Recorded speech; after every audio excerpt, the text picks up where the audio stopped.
கடந்த சில வாரமா உலக மக்கள் பலரால பேசப்படக்கூடிய ஒரு நாடு தான் ஈரான்.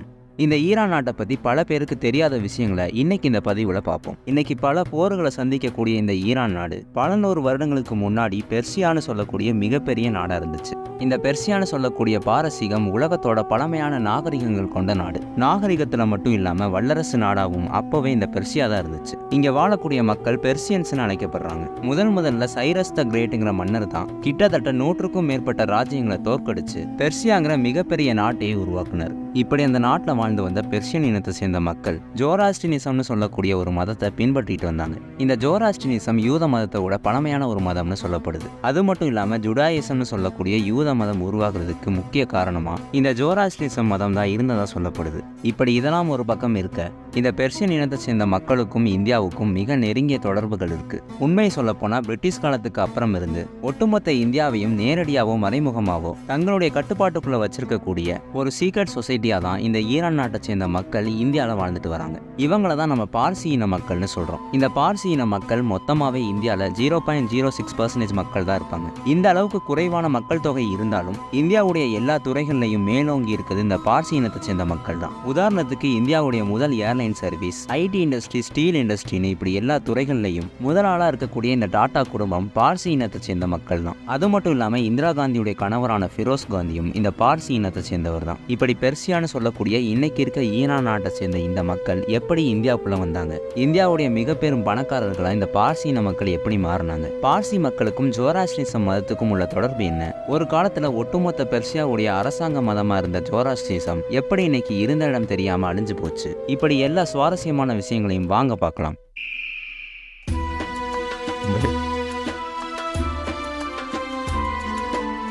3500 ஆண்டுகளுக்கு முன்னாடி பெர்சியான்னு சொல்லக்கூடிய பாரசீக நாட்டில் தான் ஜோராஸ்ட்ரியனிசம் மதம் உருவாகுது.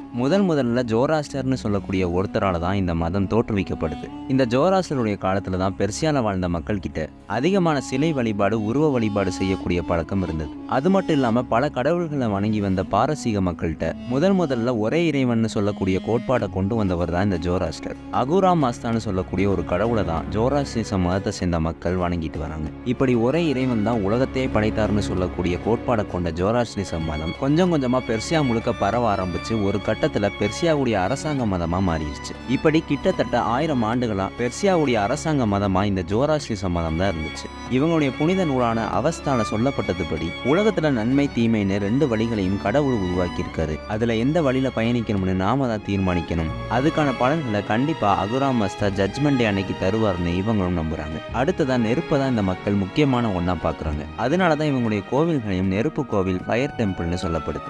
அது மட்டும் இல்லாம இன்னைக்கும் ஈரான்ல இருக்கக்கூடிய ஜோராஸ்ட்ரியர்களுடைய கோவில்ல இன்னைக்கும் எரியக்கூடிய நெருப்பு தங்களுடைய இறை தூதருக்கு கடவுளை தந்த நெருப்புன்னு நம்புறாங்க. கிட்டத்தட்ட 3000 ஆண்டுகளா அணையாம இந்த நெருப்பு எரியுதுன்னு இதனுடைய காரணமா தான் எங்க ஜோராஸ்ட்ரியனுடைய கோவில் கட்டினாலும் ஈரான்ல இருக்கக்கூடிய ஒரு நெருப்பு துண்டை எடுத்துட்டு வந்து பத்த வைக்கக்கூடிய பழக்கம் இவங்க கிட்ட இருக்கு. இப்படி நெருப்பை உலகத்தோட முக்கியமான ஒன்னாவும் புனிதமான ஒன்னாவும் இந்த மக்கள் பாக்குறாங்க. அதே மாதிரி ஜோராஸ்ட்ரியர்கள் பெரும்பாலும் மாமிச உணவுகள் சாப்பிடுறது கிடையாது. இப்படி பல விஷயங்கள் மற்ற மதங்கள் மாதிரி இவங்களும் பின்பற்றினாலும் ஒரு சில விஷயங்கள் இந்த ஜோராஸ்ட்ரியர்களை மற்ற மக்கள்கிட்ட இருந்து வேறுபடுத்தி காட்டுது. அதுல முக்கியமான ஒண்ணுதான் இறப்பு. இறந்ததுக்கு அப்புறம் அந்த உடலை ஜோராஸ்ட்ரியர்கள் மற்ற மக்கள் மாதிரி எரிக்கவோ புதைக்கவோ மாட்டாங்க. அதுக்கு பதிலாக டவர் ஆஃப் சைலன்ஸ்னு சொல்லக்கூடிய உயரமான ஒரு இடத்தை கட்டி அந்த இடத்துல இறந்த உடல்களை கொண்டு போய் வச்சிருவாங்க. இப்படி வைக்கப்பட்ட உடல்கள் பிணந்தென்னும் கழுகுகளுக்கும் பறவைகளுக்கும் உணவா மாறிடும். எதுக்காக இறந்த மனித உடல்களை கழுகுகளுக்கு இரையா போடுறாங்கன்னு பார்த்தா அதுக்கு முக்கிய காரணம் ஜோராஸ்ட்ரியர்கள் இறந்த உடலை அசுத்தமான ஒன்னா பாக்குறாங்க. அதே மாதிரி இயற்கையை இந்த மக்கள் முக்கியமான ஒன்னா பாக்குறதுனால நெருப்பு, நீர், நிலம்னு எந்த ஒரு இடத்துலையும் இறந்த உடல்கள் பற்றக்கூடாதுன்னு தான்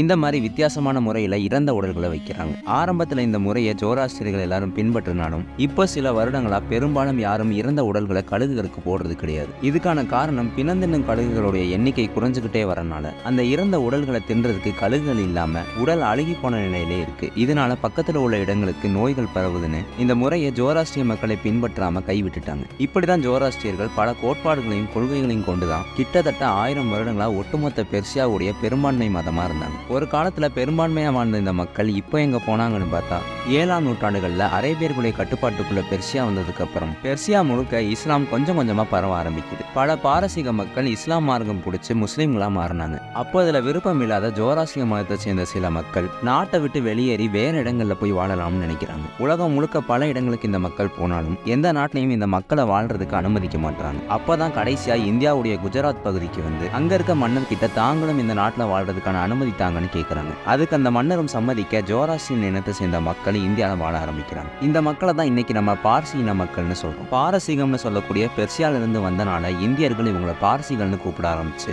இன்னைக்கு பார்சிங்கிறது இவங்களுடைய இனத்துடைய பேராவே மாறிடுச்சு. இந்த மக்கள் ஆரம்பத்துல விவசாயம் செஞ்சுதான் வாழ்ந்துட்டு இருந்தாங்க. அதுக்கப்புறம் ஆங்கிலேயருடைய காலத்துல தான் இந்தியாவுடைய செல்வந்தர்களா பார்சி இன மக்கள் மாற ஆரம்பிச்சாங்க. காரணம், பிரிட்டிஷர்ஸ் எந்த நாட்டுக்கு போனாலும் அங்க இருக்கக்கூடிய பெரும்பான்மை மக்களை ஆள்றதுக்கு சிறுபான்மையா இருக்கக்கூடிய மக்களை தான் தேர்ந்தெடுப்பாங்க. அப்படிதான் பார்சி இன மக்களை பிரிட்டிஷர்ஸ் தேர்ந்தெடுத்து அவங்களை பெரிய பெரிய அதிகாரிகளா மாத்தினாங்க. அது மட்டும் இல்லாம அவங்களுக்கான சம்பளத்தையும் பிரிட்டிஷர்ஸே கொடுத்தாங்க. இப்படி பார்சிகள் செய்யக்கூடிய வேலைக்கான சம்பளத்தையும் பிரிட்டிஷர்ஸ் தரனால ஆங்கிலேயருடைய காலத்துல அதிகமா சம்பாதிக்கக்கூடிய மக்களா இந்த பார்சி இன மக்கள் தான் இருந்தாங்க. இப்படி அப்பவே பணக்காரர்களா மாறின பார்சிகள் சுதந்திரத்துக்கு அப்புறம் இருந்து இந்தியாவுடைய வளர்ச்சிக்காக அதிகமா இந்த மக்கள் உதவி இருக்காங்க. இந்த பார்சிகள் மொத்தமாவே இந்தியால வெறும் 60,000 பேர் தான் இருப்பாங்க. இந்தியாவுடைய மிக சிறிய சமூகம்னு சொன்னா அது பார்சிகள் தான். இந்த அளவுக்கு குறைவான மக்கள் தொகை இருந்தாலும் இந்தியாவுடைய வளர்ச்சியிலையும் இந்தியாவுடைய எல்லா துறைகள்லையும் முதலிடமா இந்த பார்சி மக்கள் தான் இருக்காங்க. அதுக்கு ஒரு உதாரணமா தான் டாடா குடும்பம். இந்த டாடா குடும்பமும் பார்சி இனத்தை சேர்ந்த மக்கள் தான். ஜம்ஷெட்ஜி டாட்டால ஆரம்பிச்சு கடைசியா ரட்டன் டாட்டா வரைக்கும் இந்த டாடா குடும்பத்தை சேர்ந்தவங்க இந்தியாவுடைய வளர்ச்சிக்கு அதிக உதவியா இருந்திருக்காங்க.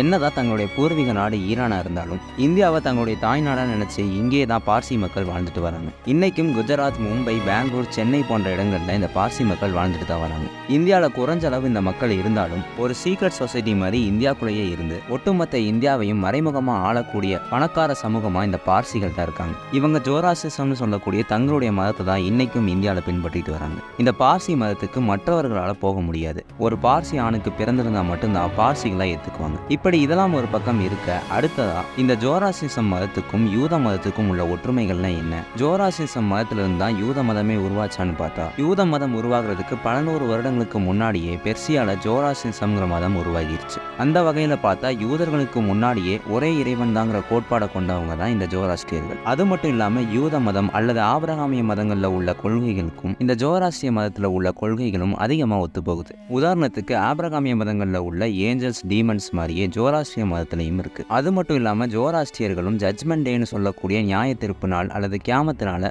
நம்பிக்கை கொள்ளக்கூடிய மக்களா இருக்காங்க. இதெல்லாம் வச்சுதான் சில அறிஞர்களால யூத மதமே ஜோராஸ்ட்ரிய மதத்தை தழுவிதான் வந்திருக்கும்னு சொல்றாங்க. இப்படி யூதர்களுக்கும் ஜோராஸ்ட்ரியர்களுக்கும் அதிக ஒற்றுமை இருக்க மாதிரி ஆரியர்களுக்கும் ஜோராஸ்ட்ரியர்களுக்கும் நிறைய ஒற்றுமைகள் இருக்கு. முதல்ல ஆரியர்களுடைய பூர்வீக நாடும் ஈரான் தான். அதே மாதிரி இந்த ஜோராஸ்ட்ரிய மக்களுடைய நாடும் ஈரான் தான். இந்த ஜோராஸ்ட்ரிய மதம் பெர்சியா முழுக்க பரவுறதுக்கு முக்கிய காரணமா இருந்த சைரஸ் த கிரேட்ங்கிற மன்னரையே பல இடங்கள்ல ஆரியர் தான் சொல்லப்பட்டிருக்கு. அந்த வகையில பார்க்கும்போது ஆரியர்களுடைய பூர்வீக மதமும் இந்த ஜோராஸ்ட்ரிய மதமா தான் இருந்தது.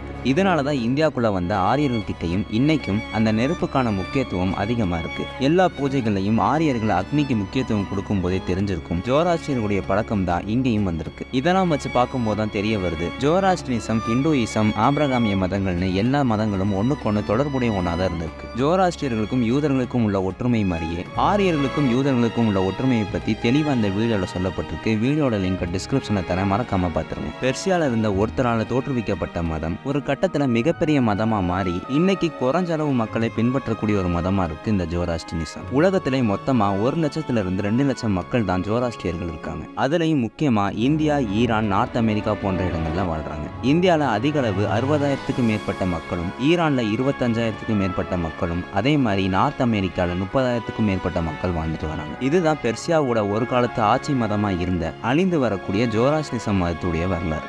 ஓகே கைஸ், உங்களுக்கு இந்த வீடியோ பயனுள்ளதாகவும் இன்ஃபர்மேட்டிவாகவும் இருந்துச்சுன்னா மறக்காம மிஸ்டர் ஹிஸ்டோரியன் தமிழ் சேனலுக்கு சப்ஸ்கிரைப் பண்ணிட்டு ஈரானுடைய வரலாற்றையும் பார்சி இன மக்களுடைய வரலாற்றையும் பற்றி தெரியாத உங்களுடைய நண்பர்களுக்கு இந்த வீடியோவை ஷேர் பண்ணுங்க. தேங்க்யூ.